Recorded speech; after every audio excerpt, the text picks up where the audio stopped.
Shalom Aleichem saudara-saudaraku, selamat datang kembali di Quiet Time with Rumah Doa Elia Bali untuk edisi hari Rabu tanggal 26 Februari tahun 2025. Semoga kita semua senantiasa dalam keadaan sehat, bersuka cita, dan terus membagikan kebahagiaan di tahun jubileum ini. Jangan lupa ya, untuk bantu subscribe, like dan share jika renungan ini membantu Anda untuk bertumbuh dalam iman.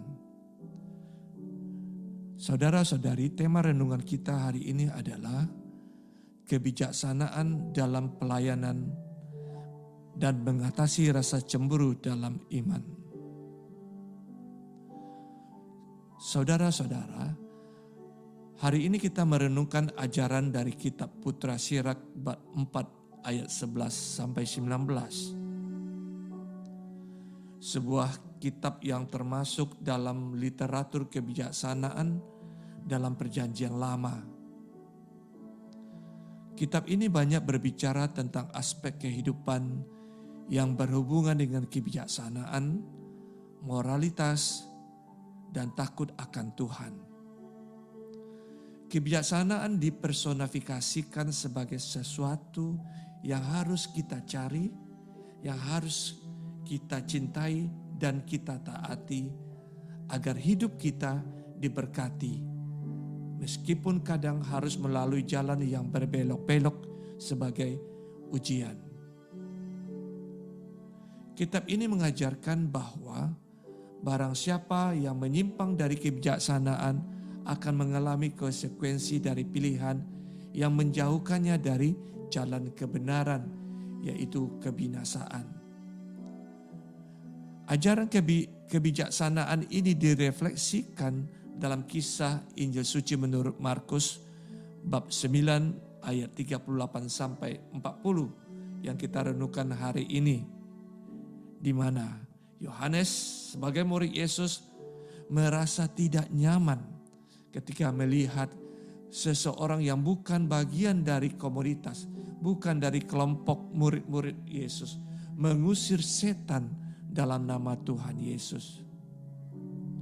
Yohanes merasa keberatan, tetapi Yesus menegurnya dengan mengatakan, "Jangan melarang dia, sebab tidak seorang pun yang telah mengadakan mujizat demi namaku dapat seketika itu juga mengumpat aku. Barang siapa tidak melawan kita, ia ada di pihak kita." Saudara-saudari, dalam perjalanan iman kita, seringkali kita juga mengalami perasaan yang sama seperti Yohanes. Kita merasa kurang nyaman, atau bahkan kita cemburu, iri hati ketika melihat orang lain yang mungkin tidak satu iman atau tidak satu komoditas dengan kita melakukan pekerjaan baik demi nama Tuhan. Misalnya, kita mungkin melihat seseorang dari latar belakang yang berbeda memberikan bantuan kepada orang-orang miskin atau terlibat dalam pelayanan sosial yang kita anggap sebagai bagian dari tugas pelayanan kita.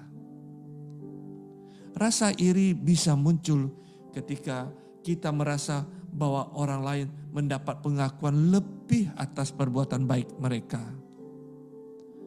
Namun kita harus ingat bahwa setiap tindakan baik yang dilakukan demi lautan kasih Tuhan adalah bertujuan untuk bersyukur, bukan untuk persaingan belaka.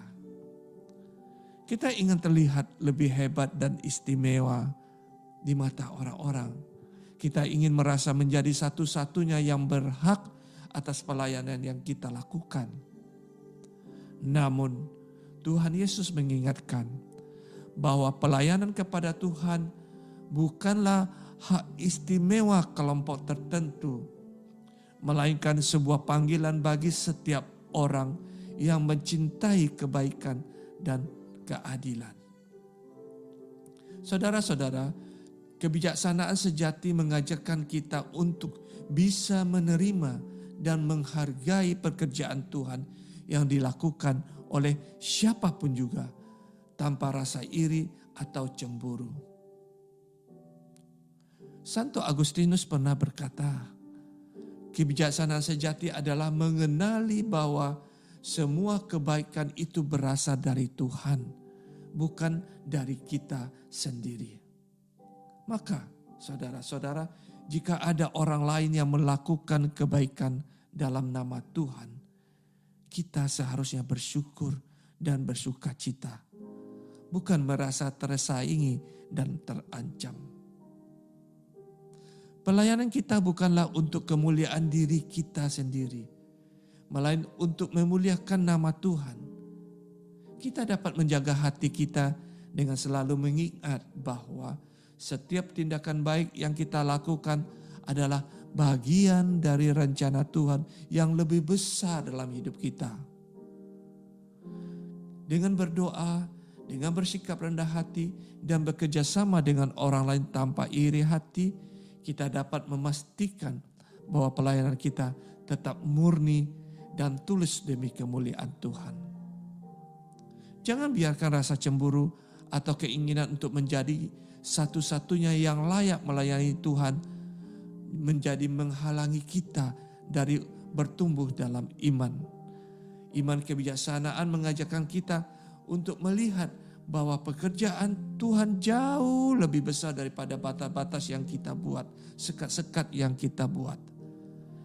Biarkanlah hati kita dipenuhi oleh rasa kasih, bukan iri hati, oleh sukacita, bukan kecemburuan.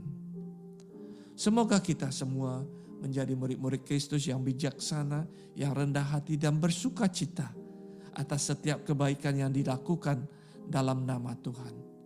Marilah saudara-saudara, kita terus mengasihi sesama, mendukung mereka yang berbuat baik, dan dengan tulus membuka hati untuk bekerja sama dalam menghadirkan kasih Tuhan di dunia ini. Amin. Marilah kita berdoa.